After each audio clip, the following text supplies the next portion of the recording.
আসসালামু আলাইকুম। শুরু করছি এক সমুদ্র প্রেম পর্ব ২ লিখেছেন নুসরাত সুলতানা সেঁজুতি। তুই সামান্য ২ শব্দের বাক্যখানা এমনভাবে বলল ধূসর, পিউয়ের রুহু আত্মা গুটিয়ে এলো একদিকে। গত বছরগুলোয় এমন কর্কশ ভাষায় সম্মুখীন হলেও প্রতিটা বার ভয়ে আড়ষ্ট হয় সে। এই তমাটে চেহারার পোক্ত গড়ন দেখলেই নেতিয়ে যায় শঙ্কায়। ধূসরের খসখসে মুঠোয় থাকা তার চিকন আঙুলটা থরথর করল কেমন। মস্তিষ্কের কোনায় কোনায় বিপদ সংকেতের লাল আলো নেচে-কুদে উঠল। ধূসর রেগে গিয়েছে, ফুলছে নাক। শোয়া থেকে উঠে বসতে গেল, ঈষৎ শিথিল হলো বাঁধন। তৎক্ষণাৎ সুযোগটা লুফো নিল পিউ। ধূসরের আরেকটা বজ্রধমক থেকে বাঁচতে ব্যস্ত উঠেই ভোঁ দৌড় লাগালো সে। ধূসর ভড়কালো খানিক, উঁচু কণ্ঠে হুঁশিয়ারি দিল, দাঁড়া পিউ, যাবি না বলছি। পিউয়ের পা থামে না, অন্তহীন ছুটে পালিয়ে যায়। ধূসর হাতে পেলে খবর করে ছাড়বে, এসব বুঝেও দাঁড়িয়ে থাকার মতন বেকুব ও নয়। ঠিক যেমন হুটোপুটি করে উঠেছিল যাওয়ার সময়, তেমন ছুটে নামতে দেখে মিনা আর্তনাদ করে বলল, হায় আল্লাহ, এই মেয়ে এখন ছুটোছুটি করে, কোন দিকে পড়ে হাত পা ভাঙবে। পিউ একেবারে টেবিলের কাছে এসে ব্রেক কষল, ব্যস্ত হাতে গ্লাস তুলে চুমুক দিল। ঘন শ্বাস নিতে দেখে সাদি ভ্রু কুঁচকে বলল, এভাবে হাঁপাচ্ছিস কেন? ভাইয়া ধাওয়া টাওয়া করেছিল নাকি? পুষ্প তাল মিলালো, বলল, ওর তো কাজই একটা, বড় ভাইয়া ঝাড়ি খাওয়া। সবাই হু হা করে হেসে উঠল এতে, যেন ভীষণ মজার কোনো কথা বলল। সুমনা বলল, তা আজ কি উল্টোপাল্টা করেছিস আবার? টের তো পেলাম দরজা আঁচড়ে খুলেছিস, এই নিয়ে নাকি?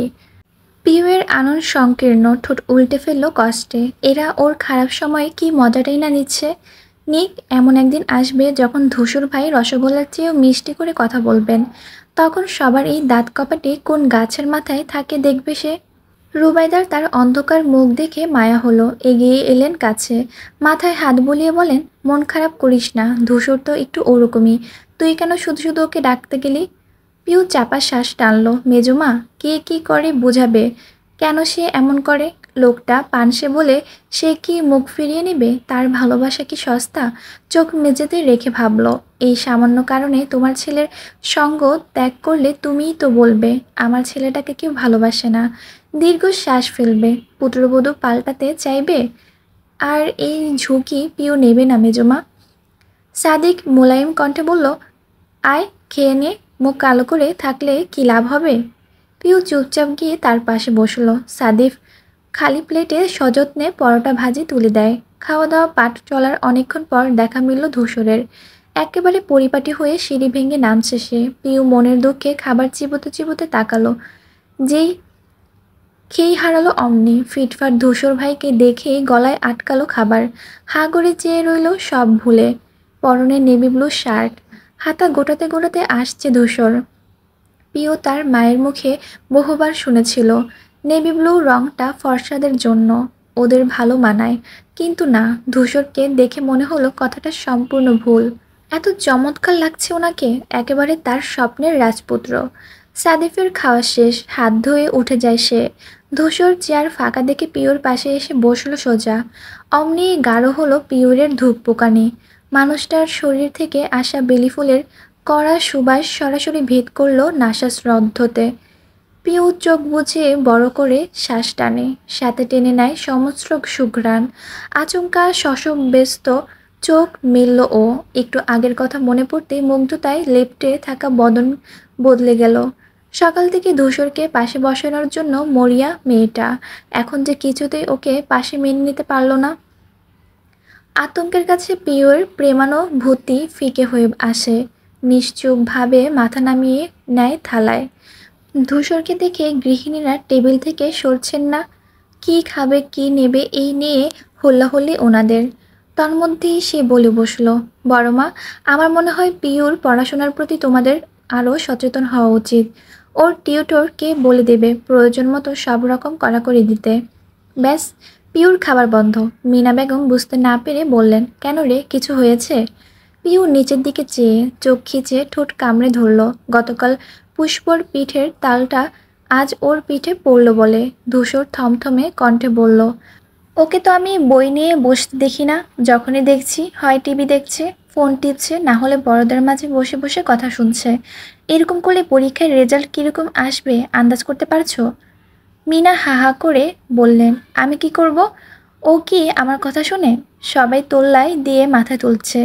একমাত্র তুই ছাড়া ওকে কেউ শাসন করে না, আর ও নিজেও কারো কথা শোনে না।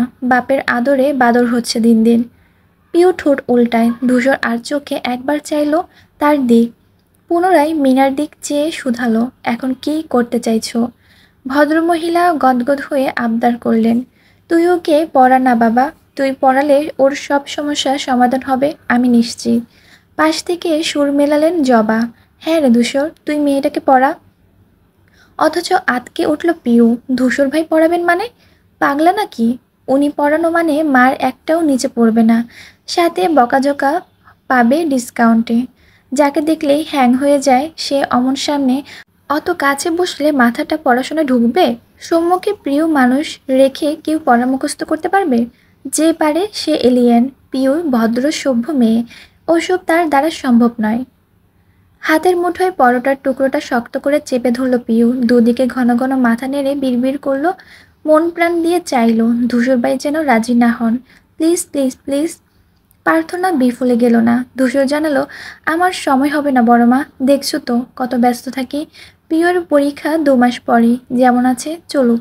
পিউ চকচকে চোখে চাইল, মিয়ে যাওয়া ঠোঁটে হাসি ফুটল মুহূর্তে। স্বস্তির নিঃশ্বাস ফেলে ভাবল, যাক ধূসর ভাই পড়াচ্ছেন না। এরপর আর কেউ কিছু বলেনি, যে যার মতো ব্যস্ত হলো কাজে। পুষ্পর খাওয়া শেষে চলে গেল সে। পিওর মনে হলো ধূসরের পাশে বেশিক্ষণ বসে থাকা ঠিক হবে না। গতকাল কলেজে কান ধরে দাঁড়িয়েছিল, ইনি সেই ভিত্তিতেই যে কথাগুলো বললেন বেশ বুঝেছে ও। এরপর আর কি বলবে তার কোনো ঠিক আছে? ওর কীর্তিকলাপের তো আর ইতি নেই। পিউ তাড়াহুড়ো করে খাওয়া শেষ করলো। মা চাচিরা থাকাকালীন উঠে যাবে, তাহলে আর বিপদের আশঙ্কা নেই। কিন্তু না, চেয়ার ছাড়তে উদ্যত হতেই একটা উষ্ণ নিরেট হাত টেবিলের নিচ থেকে ওর বাম হাতটা চেপে ধরে। বুদ্ধি ভ্রষ্ট হয়ে তাকালো পিউ, ভীত দৃষ্টি রূপ নিল মার্বেল আকারে। ধূসর একবারও চাইল না ওর দিকে, সামনে চেয়ে বলল, মা বড় মা তোমরা দাঁড়িয়ে থেকো না, আমি নিজের মতো নিয়ে নিচ্ছি খাবার, যাও কোনো কাজ থাকলে করো। তার সুন্দর সাবলীল কথাটা মনে নিলেন সকলে। রিক্ত নিজে নিয়ে খেতে বসে সব গায়ে ফেলেছে। সুমনা ওর মুখ ধোয়াতে বেসিনে নিয়ে চলল। জবা গেলেন ঘরের পথে। বাকি দুজন এঁটো থালা বাসন গুছিয়ে চললেন রান্নাঘরে। পুরো টেবিলটা ফাঁকা হলো নিমেষে। বসে রইল পিউ আর ধূসর ভাই। গোটা ব্যাপারটা এত দ্রুত ঘটল, ওর না পারল কিছু বলতে, না কিছু করতে।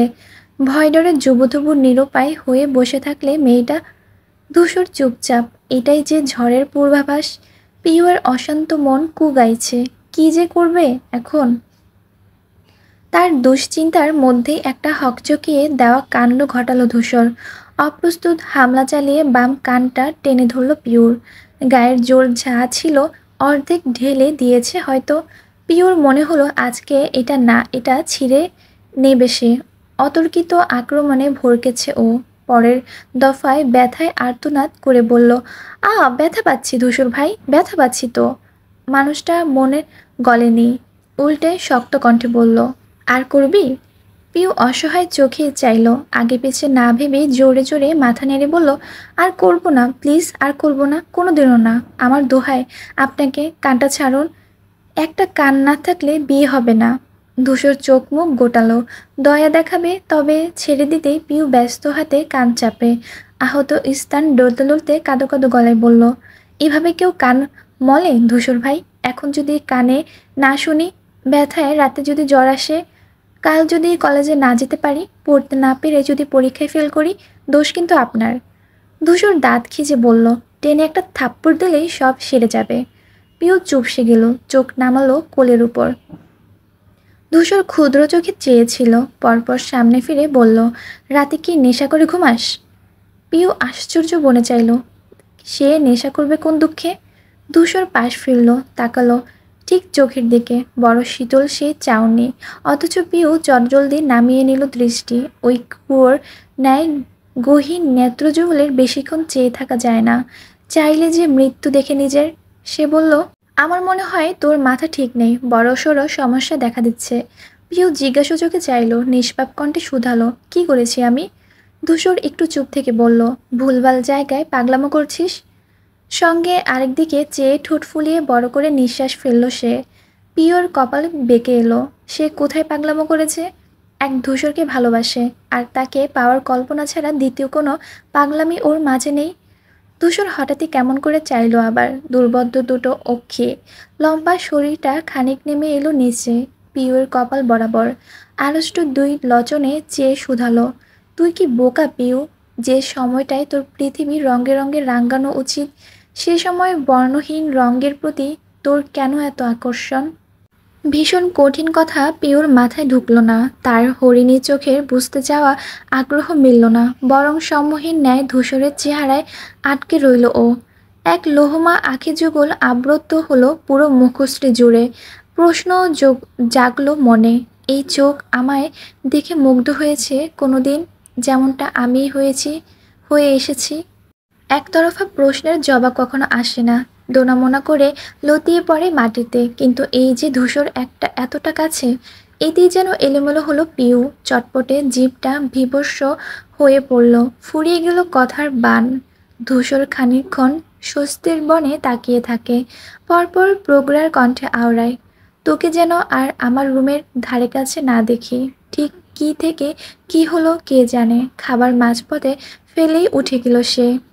পিউয়ের বিমোহিত চোখ মুখ পাল্টে যায়, চেহারায় পড়তে পড়তে ঘনিয়ে আসে মেঘ। অভিমান ছেয়ে যায় হৃদয়, আকুল ব্যথিত দুই চোখ তৃষ্ণার্তের ন্যায় চেয়ে রয় পাথরের মানবের যাওয়ার দিকে। তখনই সাদিক তার ঘর থেকে হাঁক ছাড়ল, এই পিউ, এদিকে আয় তো। ধূসর থমকে দাঁড়ালো চৌকাঠে। পিউ দৃষ্টি সরাতে গিয়েও বিষয়টা দেখে তাকালো ফের। সেকেন্ডের কম সময় অমন থেমে রইল সে, লম্বা কদমে দরজা ছাড়ল পরপর। পিউ ভেঙচি কাটে, ধূসরের কথাটা ব্যঙ্গ করে আওড়ায়, তোকে যেন আমার ঘরের আশেপাশে না দেখি। এমন ভাব যেন হিরেতে মোড়া ওই ঘর। গেলাম না, দুদিন পর যে ঘর এমনিতেই আমার হবে, সে ঘরে এখন না গেলে বইয়েই গেছে। পিউ শব্দ করে চেয়ার ছাড়ল, দপদপে জ্বলন্ত রাগ নিয়ে ধূপধাপ পা ফেলে চলল সাদেকের কামরায়। এই লোকটা আরেক নাম জ্বালাতন, যার মা আছেন, এতগুলো চাচি আছে, তার কাজের জন্য ওকেই কেন চাই? বিকেল 5টা বাজে, শীতের প্রখরের প্রকৃতি, সূর্যের নরম তেজ। একটু পরেই সন্ধ্যা নামার ভাব, কুয়াশা ছড়িয়েছে। আজ ঠিক 7 দিন পর বাড়ি ফিরলেন আমজাদ। এই নিয়ে সকাল থেকে হইচই বেঁধেছে নিবাসে, প্রত্যেকে অপেক্ষায় তার আগমনের। ছেলেমেয়েরা অধীর আগ্রহে পথ চেয়ে বসে। আমজাদের বাড়িতে ঢুকতে মাগরিব গড়ালো, আজানের পরপর হাজির হলেন তিনি। সাথে সবার জন্য চিটাগাং থেকে 2 হাত ভরে জিনিসপত্র এনেছিলেন। এই বিশাল বসতের মূল কর্তা আমজাদ সিকদার, যার ভয়ে তথস্থ থাকে বাকি 3 ভাই ও ছেলেমেয়ে। ভদ্রলোকের অনুমতি ব্যতীত বাড়ির বাইরে পা রাখারও নিয়ম নেই। প্রত্যেকে ওনার সম্মান করে, শ্রদ্ধা করে। ভাইয়েরা মান্য করে চোখ বুঝে। কেবল নিয়ম বহির্ভূত রয়ে গেল এই একটি মানুষ। আমজাদ বেশ কঠোর ব্যক্তিত্ব পুরুষ, তবে আজ যেন নরম ভীষণ। এসে প্রত্যেককে আদর করছে, চুমো দিচ্ছেন। রিক্তকে কোলে নিয়ে বসে পড়লেন সোফায়। পিউ বাবার পাশ ঘেঁষে বসে, তার 2 হাত ভর্তি প্যাকেট, সামনে আরও টেবিল ভরা জিনিসপত্র। বসার ঘর ঘিরে সকলে। আমজাদ আনন্দে যার যারটা বুঝিয়ে দিচ্ছেন তাকে। সাদিফ অফিসে থেকে তাড়াতাড়ি ফিরল আজ। আফতাব, আনিস, ওনারা এসেছেন আরও আগে। বড় ভাইয়ের ফেরা মানে উৎসবের আরেক রূপ। সাদিফ এক কাঠি উপরে গিয়ে এসেই বড় চাচার পা ছুঁয়ে সালাম করল। অমায়িক হেসে শুধালো, কেমন আছেন চাচ্চু? শরীর ভালো আছে? এমন শ্রদ্ধা, ভদ্রতা, সাধুবাদে পুলকিত হলেন আমজাদ। ওর কাঁধ ছুঁয়ে বললেন, খুব ভালো আছি বাবা। এতদিন পর তোদের সবাইকে দেখলাম, ভালো না থেকে পারি? তা তোর অফিসের কি খবর? কাজ বাজ যাচ্ছে কেমন? চাপ হচ্ছে না? না না, সামলে নিচ্ছি আমি। বলতে বলতে সাদিক পিওর দিকে চাইল, মুখের কাছে হাত নিয়ে ইশারায় বুঝালো পানি দিতে। পিউ বাধ্যের ন্যায় পানি আনতে যায়। এটা রোজকার চাকরি তার। বসার ঘর তখন আড্ডায় জমজমাট, গল্পের মজে গেলেন এক একজন। আমজাদ দীর্ঘ জার্নির শ্রান্তিবোধ উবে গেল যেন। মিনা রুবাইদা হাজারবার বললেন আগে একটু বিশ্রাম করতো, গল্প না হয় পরে হতো, কিন্তু শোনানো গেল না ওনাকে। আসর আসর ছেড়ে তিনি কেন, কেউই উঠবে না। সুমনা চা বানিয়ে নিয়ে এলেন। কথার এক ফাঁকে আমজাদ হঠাৎই প্রশ্ন ছুড়লেন, তোর ছেলে কোথায় আফতাব? ব্যাস, ভদ্রলোকের হাসিখুশি মুখখানি দপ করে নিভে গেল। শান্তশিষ্ট মানুষটা একবার স্ত্রীর দিক তাকালেন, সেও সহীন চোখে চেয়ে। ছেলের সঠিক হদিশ তারা কেউই জানে না, বুঝে নিলেন আমজাদ। দুদিকে মাথা নেড়ে আক্ষেপ সমেত বললেন, ওকে নিয়ে আর কোনো আশার আলো একদমই দেখছি না আমি। পিউয়ের মুখটা তত্ত্ব বিরক্তের তেতো হয়ে আসে। ধূসরের ভবিষ্যৎ নিয়ে এখন যে একদফা আলাপ চলবে তা নিশ্চিত। এসব শুনতে ওর ভালো লাগে না। বাবা চাচ্চুরা লোকটাকে নিয়ে সামান্য কটুবাক্য বললেও তার বুক পুড়ে যায়। সবাই কেন এমন করে? ধূসর ভাই তো বসে বসে খাচ্ছে না, ঘুরে ফিরে বাপের টাকাও নষ্ট করছে না, চলছেন সম্পূর্ণ নিজের খরচে। তাহলে ওনার মতো চলতে দিলে কি হয়? আর সব থেকে বড় কথা এই যে সে ওর বউ হবে, সে তো সবটা মেনে নিচ্ছে, তাহলে বাকিরা এরকম করে কেন? সাদিফের বাবা আজমল একজন ফরেস্ট অফিসার, আপাতত রাঙ্গামাটিতে বদলি উনি। সহকারী লম্বা ছুটি ব্যতীত বাড়ি আসা হয় না। জবা বেগম ছোট ছেলেকে নিয়ে মাঝে মধ্যে বেরিয়ে আসেন। বাড়ি ভর্তি ভাইদের আলাপে আজমল মিসিং আজও। ভাইদের মধ্যে এই একটা মানুষই আছেন যিনি ধূসরের হয়ে দু চারটে কথা বলেন। আফতাব বাড়ি এসে একটা মস্ত বড় বাজারের ব্যাগ মিনার হাতে ধরিয়ে দিয়েছিলেন, সাথে নরম গলায় আবদার ছুড়লেন, প্রত্যেকটা আইটেম রাঁধবেন ভাবি, যাতে হাতে চেটেপুটে খেলেও পেট না ভরে। আজ সবাই কবজি ডুবিয়ে খাবো কিন্তু।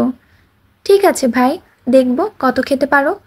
মিনা আর বাকিরা রান্নাঘরে সে নিয়ে ব্যস্ত। বসার ঘরে ধূসরকে নিয়ে আলোচনা তখনও বাহাল। পিউ বিরস অনীহ ভঙ্গিতে শপিং ব্যাগের স্কচ টেপ খুলছে। ডানে বামে রাদিফ আর পুষ্প বসে। সেই সময় রিক্ত কুটি কুটি পায়ে সদর দরজা হতে ছুটতে ছুটতে এলো। শিশুকণ্ঠে স্লোগান তুলল, বলল, ভাইয়া গালি কিনেছে, বলো ভাইয়া গালি কিনেছে। সবাই উৎসুক চাউনি নিক্ষেপ হয় বাচ্চা ছেলেটার উপর। আধো আধো বলি স্পষ্ট বুঝতে সময় লাগলো কিছুটা। রিক্ত বেশ কয়েকবার আওড়ানোর পর বোঝা গেল গালি কিনেছে ধূসর। কথাখানা শুনতেই দাঁড়িয়ে পড়ল পিউ। মিনারা রান্নাঘর ছেড়ে বেরিয়ে এলেন। ব্যস্ত এগুলেন বাড়ির বাইরে। পিউর সব গোলমাল লাগছে। ধূসরের গাড়ি আগে থেকেই আছে, উনি আবার একটা গাড়ি কিনে কি মাথায় রাখবেন? আমজাদ ফেরার পর গড়ে ওঠা রমরমে পরিবেশটা মুহূর্তে স্থিত হয়। প্রত্যেকে এগুলো গেটের দিক। পিউ এসেই এক প্রকার ঝুলে পড়ল দরজায়। ধূসর দাঁড়িয়ে, পাশে একটা অচেনা লোক আর বাড়ির দারোয়ান। তিনজনের মাঝখানে ঠেস দিয়ে দাঁড় করা একটি চকচকে কালো রঙের বাইক। দারোয়ান হাহুতাশ করছেন কিছু নিয়ে, দুদিকে মাথা নেড়ে বিড়বিড় করছেন ক্রমশ। রুবাইদা অবাক হয়ে বললেন, কিরে ধূসর, হঠাৎ বাইক কিনলি যে? তার আগে দারোয়ান আহাজারি করে বললেন, আপনার পোলা পাগল হইয়া গেছে আম্মা, নাইলে কেউ গাড়ি বেচা হুন্ডা কিনে কন। পিউ তাজ্জব বনে চাইল। একই রকম বিস্মিত বাকিরা, অথচ নিরুৎসাহিত মানুষটা বাইকের হেলমেট হাতে নিয়ে নেড়েচেড়ে দেখছে। এত এত বীরমতো দৃষ্টি একত্ব প্রভাবও ফেলেনি তার উপর।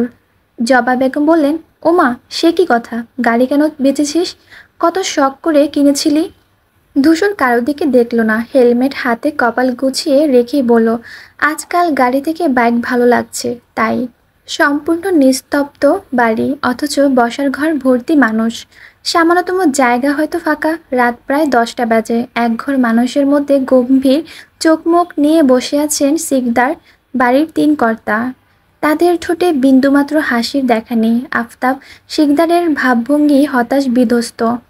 মানুষ হিসেবে আমজাদ ঠিক যতটা গরম, ধূসরের বাবা ঠিক ততটাই নরম আর শান্ত গোছের।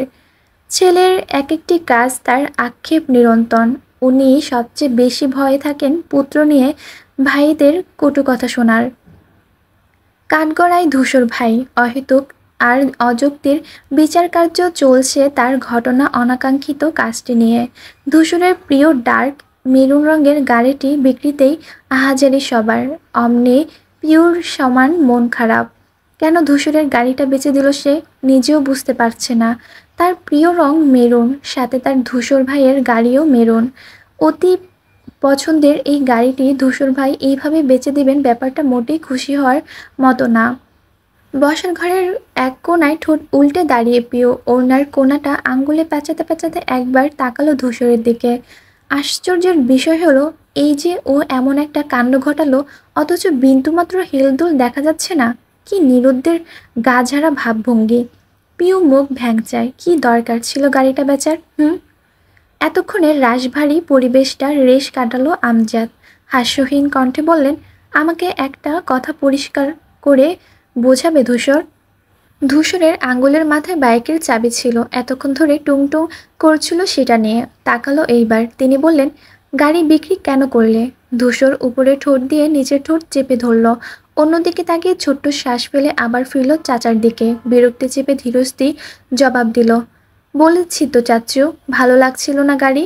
তোমার জবাব আমার উপযুক্ত মনে হয়নি। ভালো লাগছিল না বলে কেউ গাড়ি বেচে দেয়? বাইকের দরকার, কিনতে ইচ্ছে করছে, ব্যাস কিনেছো, ভালো কথা সেটা। তাই বলে গাড়ি কেন বেচবে? ওটাও থাকতো। রুমাইতা পাশ থেকে উদ্বেগ নিয়ে বললেন, আমারও তো একই কথা। এরকম করার কোনো মানে হয় বলুন তো ভাইজান? ঘরের জিনিসপত্র বেচাকেনা এসব কি ভালো ভালো নাকি কিছু? আচ্ছা তুমি কিছু বলছো না কেন? কথা কি ফুরিয়ে গেছে? কথাটুকু স্বামীকে উদ্দেশ করে বললেন তিনি। আফতাব ফোঁস করে নিঃশ্বাস ফেলে বড় দুঃখ নিয়ে বললেন, কি বলবো, তোমার ছেলে কি আমার কথা শুনে? রুবাইদা তৎক্ষণাৎ জ্বলে উঠে বললেন, এখন আমার ছেলে বলছো কেন? যখন স্কুল কলেজের রেজাল্ট কার্ড দেখতে তখন তো সারা বাড়ি নাচতে নাচতে বলে বেড়াতে, আমার ছেলে আমার ছেলে, ভালো কিছু করলে ছেলে তোমার, আর তোমার মন মতো কাজ না হলে ছেলে হয়ে যায় আমার, তাই না? আফতাব মুখ দিয়ে বর্গীয় শব্দ করলেন। এক কথার মধ্যে আরেক কথা ঢোকানোর স্বভাব কি কোনো দিন যাবে না তোমার? আমি কি বলেছি আর তুমি কি বলছো? কথা না বুঝিয়ে উত্তর দিচ্ছ কেন? আমি যা বুঝেছি ঠিকই বুঝেছি। তুমি? সবাই গোল গোল চোখে ঝগড়া দেখছিল দুজনের। ধূসর কণ্ঠ খানিক উঁচু করে বলল, চুপ করবে তোমরা? কথাটুকু সম্পূর্ণ করতে ব্যর্থ হলেন রুবাইদা। গিলে ফেলে মুখ ফুলিয়ে দাঁড়িয়ে রইলেন অমন। আমি বুঝলাম না, একটা সামান্য বিষয় নিয়ে তোমাদের এত সমস্যা কেন হচ্ছে? আমার ইচ্ছে হয়েছিল গাড়ি কিনেছিলাম, ইচ্ছে করলো বিক্রি করলাম, সিম্পল। পিউ চোখ মুখ কুঁচকে আরও একবার ভেঙচি কাটলো। বিড়বিড় করলো, ব্যাপারটা এতটাও সিম্পল না বুঝলেন। আপনি যে আস্ত একটা নির্বোধ, আবারও তার প্রমাণ দিলেন। আনিস মুখ খুললেন এবার। নম্রকণ্ঠে বললেন, হ্যাঁ কিন্তু থাকলে কি হতো? দুটোই ব্যবহার করতে। আমি তো অনেকবার বললাম ছোট চাচ্চু, গাড়ি ভালো লাগছিল না, আর যে জিনিস আমার পছন্দ না সেটা আমি আমার কাছে রাখি না। আমার মনে হয় এ নিয়ে অহেতুক মাতামাতি করছো তোমরা। এসব তোমার অহেতুক মনে হচ্ছে? আমজাদ কথার ধূসর মুখের উপর বলল, হ্যাঁ হচ্ছে। আমার ব্যাপারটা আমার মধ্যে সীমাবদ্ধ থাকুক। চেহারা থমথমে হয়ে এলো ভদ্রলোকের। ধূসর আবার বলল, গাড়ি আমি আমার স্কলারশিপের টাকা কিনেছিলাম, কারোর টাকায় নষ্ট করিনি। তাই তোমাদের এসব বাড়াবাড়ি যুক্তিহীন। সোজাসাপটা জবাবটায় ভাষাহীন সকলে। বিরাট দানবীয় একখানা তালা যেন ঝুলে পড়ে ঠোঁটে। কেউই আর উপযুক্ত উত্তর খুঁজে পেল না। ধূসর মিনার দিকে চেয়ে বলল, তুমি টেবিলে খাবার দাও বড়মা, আমি ফ্রেশ হয়ে আসছি। এক মুহূর্ত আর দাঁড়ালো না। শব্দযুক্ত কদমে ঘরের দিকে রওনা করল। তার যাওয়ার দিকে চেয়ে দীর্ঘ শ্বাস ফেলল পিউ। ধূসর গাড়ি কিনেছে এ অবধি দুটো। প্রথমে দেশে ফিরে কিনেছিল একটা ধবধবে সাদা গাড়ি। এর মাসখানেক পরে সেটা ছোট চাচ্চুকে দিয়ে দিল। তারপর হুট করে কিনে আনলো মেরুন রঙের এই চকচকে গাড়িটা, যেটা চলছিল প্রায় বছর তিনেক। সবার উদ্দেশ্য ঘোষণায় করেছিল গাড়িটা ওর ভীষণ শখের, আর তাই পরিবারের কেউ সে গাড়িতে উঠতে পারেনি। তার শখের গাড়ি মানে সে একাই ব্যবহার করবে। এমনকি রুবা আফতাবও যেখানে ঠাঁই পেল না, সেটাই আজ বিক্রি করলো ছেলেটা। ব্যাপারটা কেমন গোলমালে না? পিউ দাঁড়িয়ে দাঁড়িয়ে ভাবছিল এসব, ক্ষুদ্র মস্তিষ্ক ব্যস্ত হিসেবে মেলাতে। পরপরই কী ভেবে হঠাৎই সংকুচিত হয়ে ও বড় চোখ দুটো কটরে ছড়িয়ে আসে অন্যরকম চিন্তায়। এক সেকেন্ড, সেদিন আমি সাদিক ভাইকে বলেছিলাম আমার গাড়ি থেকে বাইক ভালো লাগে। ধূসর ভাই কি এনিহাও সেটা শুনতে পেয়ে এই কাণ্ড ঘটালো? আমার জন্য কি এসব? পিউ নেড়েচেড়ে দাঁড়ালো, সতর্ক ভঙ্গিতে বিদ্যুৎ বেগে ধূসরের রুমের দিকে ফিরল। ধূসর ভাই কি আমাকে খুশি করতে এরকম করলেন? এর মানে ওনার অনুভূতি আছে আমার প্রতি? পিওর স্বপ্ন পূরণের উদ্ভট এই ভাবনা লতাপাতার মতন বেয়ে চলল নিমিষে। তৎক্ষণাৎ পা বাড়ালো ওর কামরায়। এই রহস্যের সত্যতা যতক্ষণ না জানবে, ঘুম তো দূর, শান্তিতে বসতে অবধি পারবে না। আনচান আনচান মন নিয়ে ছুট লাগাতে গেল পিউ। হুট করে পেছন থেকে হাত টেনে ধরল সাদিফ। ও কপাল কুঁচকে ফিরলে ফিসফিস করে শুধালো, কোথায় যাচ্ছিস? মহা বিরক্ত হলো পিউ। এই লোক আসলে একটা ডিস্টার্ব। ও যাচ্ছে জীবনের সব থেকে গুরুত্বপূর্ণ আর মূল্যবান একটা কাজে, অথচ ব্যাটা ঠিক বাগড়াটাই দিয়ে দিল। পিউ বিদ্যিষ্টটুকুন ঢেকে রাখে। অপর অপর ভীষণ সভ্য মেয়ে সে। ভদ্রভাবে বলল, আসছি একটু। ওপাশ থেকে উত্তরের আশায় রইল না। নিজে সাদিফের হাতখানা ছাড়িয়ে দ্রুত পায়ে উঠে গেল সিঁড়িতে। ঝড়ের বেগে ধূসরের ঘরের সামনে হাজির হলো পিউ। দরজা চাপানো ও আস্তে করে মাথা নামিয়ে উকি দেয়। ভেতরটা দেখে আবহাওয়ার বোঝার চেষ্টা চালায়। কি করছেন উনি? ঢুকবো এখন? যা কাণ্ড ঘটল নিচে, রেগে টেগে নইতো? পিউয়ের বিভ্রান্তির মধ্যে ভেতর থেকে ছুটে এলো একটি হিমহিম আওয়াজ। অভদ্রের মতো উকি না মেরে ভেতরে ঢুক। পিউ চমকে ওঠে, গোলচোখে যায়, পরপর বুকে হাত দিয়ে জোরে নিঃশ্বাস টানলো দুবার। নিজেকে তৈরি করলো প্রিয় ধূসর ভাইয়ের মুখোমুখি হতে। ছাদের দিক চেয়ে বিড়বিড় করলো, হে আল্লাহ, দেখো ওনাকে যেন ঠিকঠাক প্রশ্ন করতে পারি। তারপর গুটি গুটি পায়ে ঢুকলো ভেতরে। ধূসর ফ্রেশ হয়েছে, পরনে শার্ট পাল্টে টি শার্ট পরেছে এখন, ঠিক ফেরানো এদিকে। পিউ ঘন কালো পল্লব ঝাপটালো। উনি অন্যদিকে ফিরে আমাকে কি করে দেখলেন? ধূসর ঘুরে চাইল, ছোট করে শুধালো, কিছু বলবি? তার ব্যস্ত প্রশ্ন, সাথে গায়ের পেস্ট রঙের টি শার্ট। শক্তপোক্ত দারুণ চেহারাখানা মাথা গুলিয়ে দিল পিওর। এক লোহমায় বুক ভুলে বসলো সব। মাথা নাড়ল দুদিকে, পরক্ষণে সজাগ হয়ে দাঁড়ালো। মনে পড়ল, না সে তো বলতে এসেছে। বা রা করার আগেই ধূসর বলল, তাহলে কি আমার চেহারা দেখতে এসেছিস? পিউ হা করতে গিয়েও তত্ত্ব মুখটা বন্ধ করে ফেলল। ভাবল, কথাটা যে একেবারে ভুল তা কিন্তু নয়। আপনার চেহারা দেখার শর্তে যদি সারাদিন ভাত না খেতে হয়, আমি তাতেও রাজি। আপনার এই রূপের আগুনে কবেই ঝলসে গেছি ধূসর ভাই। তার ভেতরের মুগ্ধতা ভেসে উঠল ঠোঁটে। ধূসর চোখ ছোট করে বলল, বোকার মতো হাসছিস কেন? পিওর সদ্য ফোটা রঙিন হাসি এন্টেনার ন্যায় ঝিরঝির হয়ে এলো সহসা। ঘন ঘন মাথা নাড়লেন ফের। অধৈর্য ধূসর চটে গেল এতে। কটমট করে বলল, তোর মুখ নেই, কথা বলতে পারছিস না? তার নীরের চোয়াল দেখি পিউ ততস্থ হয়ে দাঁড়ায়। মিনমিন করে বলে, ব্যস্তভাবে বলল, কিছু না কিছু না। কিছু না হলে যা এখন। তোকে না বলেছিলাম আমার রুমে ধারে কাছে না আসতে? খুব অবাধ্য হচ্ছিস পিউ। কি ভাবছিস চাচু ফিরেছে বলে কিছু বলবো না? ভয় পাই ওনাকে? ধূসরের আকস্মিক এই খ্যাপাটের রূপটায় পিউর আদলে আমাবস্য নামে। আস্তে করে বলল, কখন বলেছি এই কথা? ধূসর চোখ পাকালো, তুই বের হবি? পিউর নড়বড়ের সম্মানে আঘাত হানল এইবার। এরপরে আর এক মুহূর্ত দাঁড়িয়ে থাকার মানে হয় না এখানে। সে কি ক্যাবলা, মান সম্মানহীন নাকি? এমন ভাব করছে যেন রুম নয়, রাজার সভা। সে অদৃশ্য চটপট দেখিয়ে সত্যি সত্যি ঘরে ঘুরে হাঁটা ধরল। ভাবখানা এমন যে ওনার ছাড়াও মারবা না আর। অথচ দরজা অবধি গিয়ে পা জোড়া থমকে গেল কেমন। পুরনো অনুভূতি গর্জে উঠল সজোরে। জোরদার দাবি জানালো, একবার জিজ্ঞেস কর পিউ, একবার জেনেই নে তোর ধারণা ঠিক কিনা। সেই ক্ষণে ঘুরে তাকায় সে। সেকেন্ডে ধূসর মুখ ঘুরালো আরেক দিকে। পিউ ধৈর্যহীন কণ্ঠে শুধালো, আপনি কি গাড়িটা আমার জন্য বেচেছেন ধূসর ভাই? ও তাকালো, খুব অবাক হয়ে বলল, তোর জন্য বলতে? পিউ জিভ দিয়ে ঠোঁট ভেজায়। মনের প্রশ্নটা সাজিয়ে গুজিয়ে মুখ ফুটে করতে পারল হয়। আমতামতা করে বলল, না মানে সাদিব ভাইয়ার বাইকে ওই দিন তুই আজ কলেজে যাসনি শুনলাম। তার প্রশ্নটুকু পূর্ণতা পেল না। পাল্টা প্রশ্ন ছুঁড়ে আটকে দিল ধূসর। পিউ তার ক্ষুদ্রতার চোখের দিক সরু দৃষ্টিতে চেয়ে বলল, কার কাছে শুনেছিস? ধূসর গুটিয়ে রাখা ডান ভ্রুটা নাচিয়ে বলল, জবাব দিয়েও চাইছিস আজকাল? ইমপ্রেসিভ। পিউ উদ্বেগ নিয়ে বলল, না না, তা বলিনি। আমি আসলে জানতে চেয়েছিলাম যে। ধূসর এবারও থামিয়ে দিল। প্রতিমধ্যেই বলল, বাড়িতে বলবো। ইদানিং কান ধরে কলেজে বারান্দায় দাঁড়িয়ে থাকছিস। শীতল হুমকিতে ভ্রু কপালে তুলল পিউ। এই কথা পরিবারের কেউ জানলে সর্বনাশ। ঘটনা একদিনের, অথচ ওকে খেপিয়ে মারবে সারাটা জীবন। আর বাবা, উনি জানলে সঙ্গে সঙ্গে কলেজে যাবেন, খোঁজ নেবেন কেন ওনার মেয়ে কান ধরলো তার তদন্ত করবেন। তারপর কোনোভাবে ম্যাম যদি বলে দেয় খাতা ভরে ধূসর ভাইয়ের নাম লিখে ধরা খেয়েছিল বলে, ইয়া মাবুদ, সে থাকলেও তার মাথাটা থাকবে না। পিউ বিমর্ত লোচনে চেয়ে রইল ধূসরের দিকে। কি সাংঘাতিক লোক, কি ধুরুদস্তা। ধূসর ফের ব্রু উঁচায় বলল, বলবো।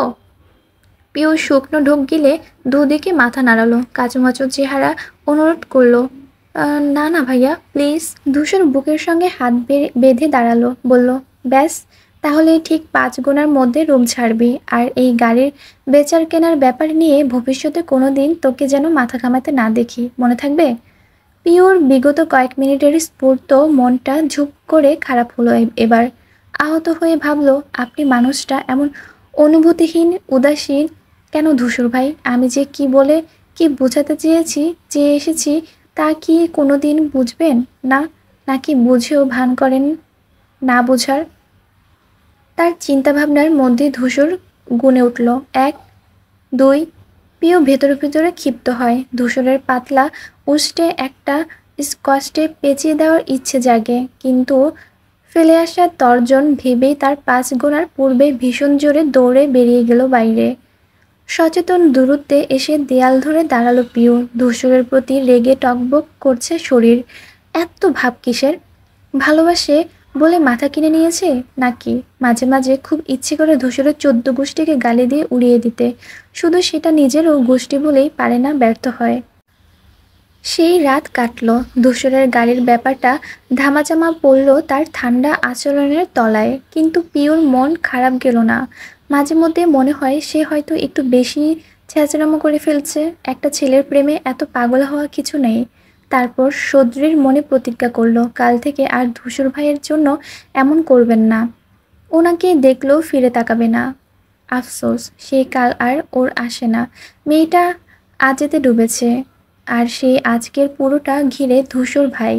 তার আদ্য প্রান্ত জুড়ে ধূসর ভাই। কিশোরী মনের বিরাট তরিটির কানায় কানায় স্রোত আসে ধূসর ভাইয়ের নামে। এক মুঠো রঙিন পৃথিবীর সবটাই যে ধূসর সময়। আচ্ছা, সে কি সময় কাটানোর জন্য প্রেমে পড়েছে? না, একদমই না। পড়েছে অনুভূতির কবলে পড়ে। তাহলেই সেই প্রেমে পাগলামো থাকবে না তো কি থাকবে? এই একটা চিন্তায় পিওর সকল দৃঢ় শপথের দেয়াল খানখানে করে ভেঙে দেয় প্রতিবার। পারে না, কোনো ক্রমেই পারে না নিজেকে সামলাতে। এই দোষ কি ওর? না, এই অপরাধ সম্পূর্ণ সেই মানুষটার, যে এত বিশ্রীভাবে ওকে আসক্ত করছে তার প্রতি। পিউ ফুটপাত ধরে হাঁটছিল। শীতের সময় হলেও দুপুরবেলা বেশ কড়া রোদ। তারপর কলেজের ইউনিফর্মে গরম লাগতে যথেষ্ট। ছুটি প্রায় 8 ঘন্টা, কিন্তু এখনও বাড়িতে পৌঁছায়নি। গাড়িটা তেল শেষ। ড্রাইভার গিয়েছেন তেল ভরতে। সে অধৈর্য মানুষটা কিভাবে এতক্ষণ দাঁড়িয়ে থাকবে? গাড়ি এলে এই রাস্তা দিয়ে আসবে। পিউয়ের মন মস্তিষ্ক হাঁটতে হাঁটতেও যখন ধূসরকে নিয়ে ব্যস্ত, পিছু হাত হতে কেউ ডাক ছুড়ল, এই যে মিস পিউ পিউ। চেনা পুরুষালী সুরে পিউ ঝটপট ঘুরে চাইল। গাড়ির জানালা থেকে মাথা বের করলো আগন্তুক। পরিচিত শুকনো চেহারাটা দেখে ঠোঁট হাসি ফুটল ওর। ওপাশের মানুষটা হৈ হৈ গলায় বলল, কি খবর আপনার? একা একা হেঁটে যাচ্ছেন কই? সঙ্গী দরকার? পিউ রুষ্ট চিত্রে শুধালো, কেমন আছেন ভাইয়া? ইকবাল মাথা দোলালো, মারাত্মক ভালো আছি। তোমার কি খবর? এই তো আলহামদুলিল্লাহ। আজকাল বাসায় কেন যাচ্ছেন না? সে বলছি, তার আগে বলো তুমি হাঁটছো কেন? গাড়ি কই? পিউ কাঁধ উঁচু করে জানালো, তেল শেষ। ইকবাল বলল, ও তাহলে আর হেঁটে লাভ নেই, এসো আমি পৌঁছে দিচ্ছি।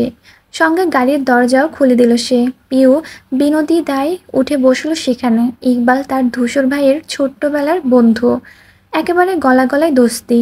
সেই নার্সারি থেকে একসঙ্গে পড়াশোনা করছে দুজনে।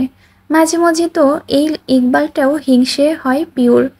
ধূসরের কলিজায় টুকরো হচ্ছেন ভদ্রলোক। এত মাখো মাখো প্রেম এদের।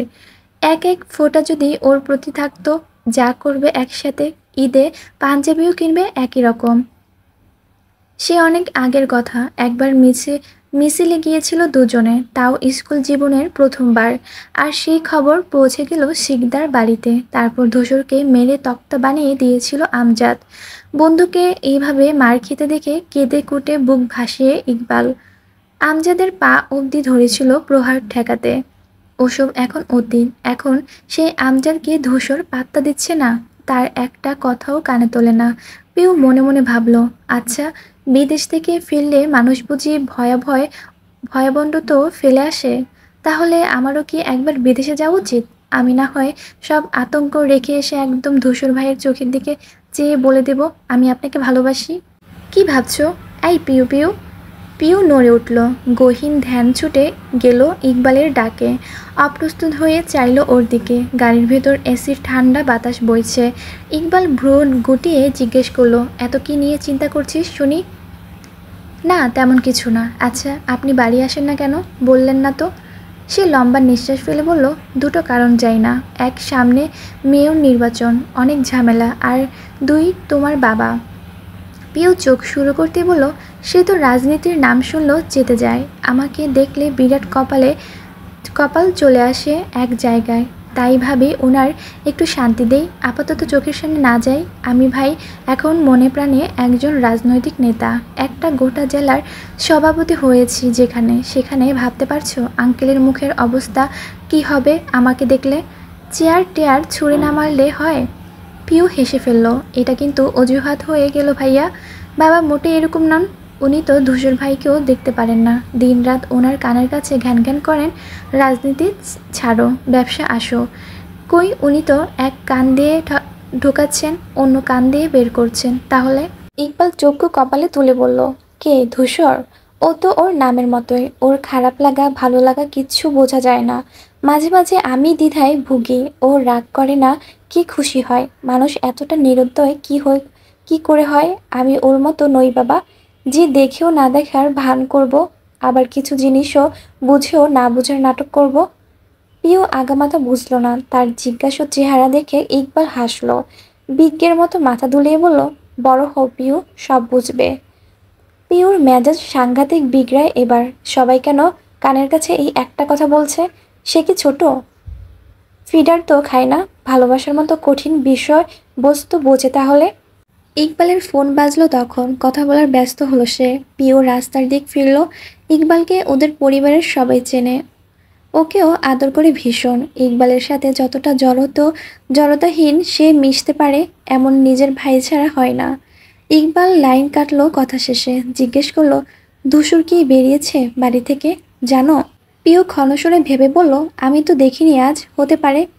ইকবাল মুখ ফুলে শ্বাস ফেলে বলল, বড় ঝামেলায় আছি বুঝলে। রাজনৈতিক ঝঞ্ঝাট এমন আগাছার মতো ছড়িয়ে পড়লে ছাঁটাই করতে যান বেরিয়ে যায়।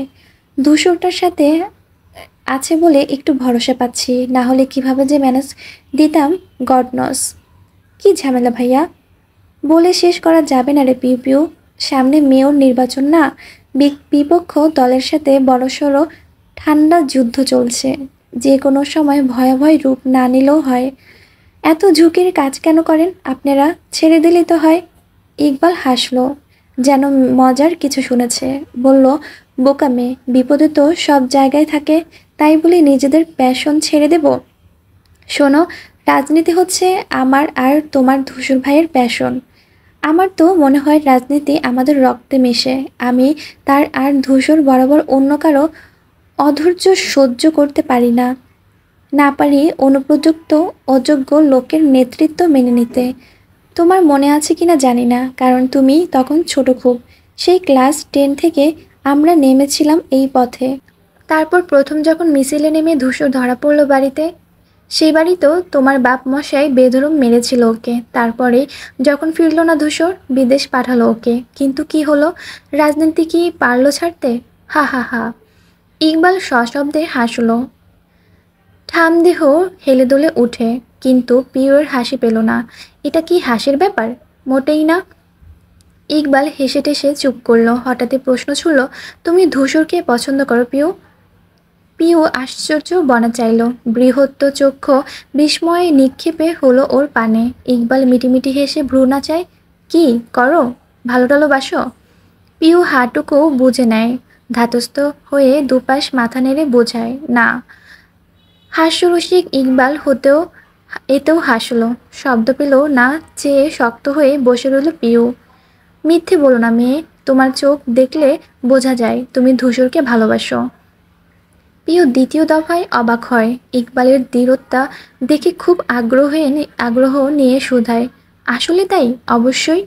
পিউ চিন্তায় পড়ে গেল, সত্যি কি হয় এরকম? তার চোখ দেখে বোঝা যায় সে ধূসর ভাইকে ভালোবাসে। তাহলে উনি কেন এতদিন বুঝলো না? পিউয়ের চোখে মুখে দেখে মজা পেল ইকবাল। হু হা করে হেসে উঠল সহসা। নীরব গাড়িটায় হাসিটা এদিক সেদিক ছুটে বেড়ালো। পিউ লজ্জা পায়, নিম্নাষ্ট চেপে মিহি সুরে শুধায়, তবে উনি কেন বুঝতে পারেন না ভাইয়া? ইকবালের হাসিটা চলে গেল হঠাৎ। গুরুভার কণ্ঠে জবাব দিল, কি জানি, সে তো ধূসরই জানবে ওর মনে কি আছে বা কে আছে। দীর্ঘশ্বাস ফেলল পিউ। ধূসর ভাইয়ের মনটা যদি একটু চিরে দেখা যেত, এতটা বিভ্রান্তের তার দিন দুনিয়া খোয়াতো না। গাড়ি এসে থামলো শিকদার বাড়ির সামনে। ইকবাল বেরিয়ে এসে দরজা খুলে দিলে আলপুত্ত হাসলো পিউ। কত বড় মাপের মানুষটা, কতটা গুরুত্ব দিল ওকে। সাথে আফসোস হলো খুব, ইকবাল কেন ওর নিজের ভাই হলো না। বড় বলতে আছে একমাত্র সাদিফ, সে লোক এমন যত্ন তো দূর, তাকে নিয়ে ভাবে কি না সন্দেহ। মাথায় ঘুরপাক খায় ওকে খাটিয়ে মারার কথা। পিউ পানি দেয়, পিউ তোয়ালে দে, চা নিয়ে আয়, শার্ট ধুতে দিয়ে আয়। উফ। ইকবাল মিষ্টি হেসে বলল, যাও, পড়াশোনা ভালো করে করবে, সামনে পরীক্ষা না? A+ চাই কিন্তু। সে ঠিক আছে, কিন্তু আপনি কি আজও বাড়িতে ঢুকবেন না ভাইয়া? এভাবে দরজায় এসে ফিরে যাবেন? ইকবাল হাতঘড়ি দেখে বলল, আজ যাব না, অন্য সময়, আমি আসি এখন। পিউ তীব্র আপত্তি জানিয়ে বলল, মোটেই না, চলুন। ইকবাল মাথা নাড়ালো, ভেতরে এখন যাবে না। পিউ ততটাই জোর করছে, তার বাবা এখন বাড়িতে নেই, তাহলে অসুবিধা কোথায়?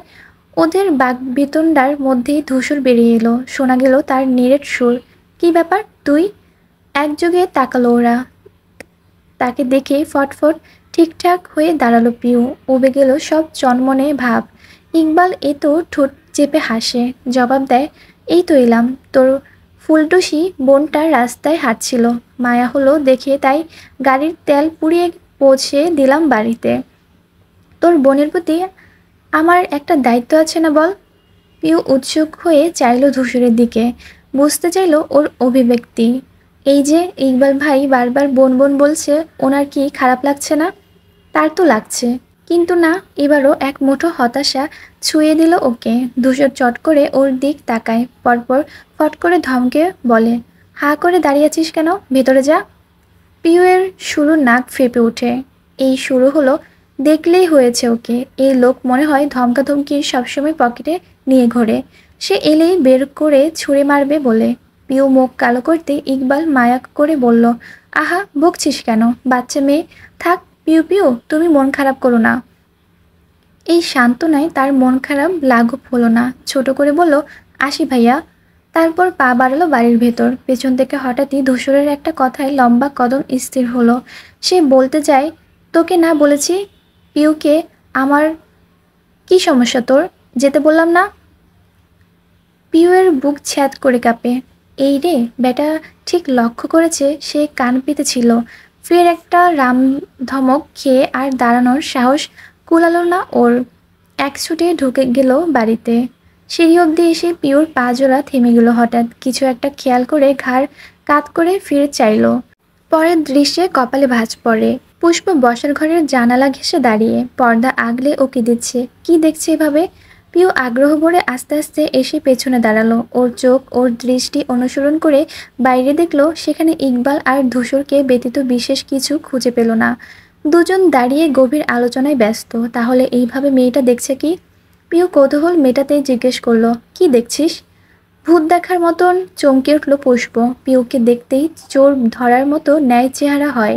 ঢোক গেল সবেগে, হাসার চেষ্টা করে বলল, কিছু না, কিছু না। তাহলে এখানে দাঁড়িয়ে আছিস কেন? পুষ্প চোরাচোখে একবার ধূসরদের ওদিকটাই দেখল, পরপর তড়িঘড়ি কদমে চলে গেল ঘরে। পেছনে রেখে গেল ব্যাকুল হয়ে চেয়ে থাকা পিউকে। সেদিন সন্ধ্যায় একটা আশ্চর্যজনক ঘটনা ঘটে। প্রতিদিনকার মতো বিকেলে পিউর টিউটর এলেন।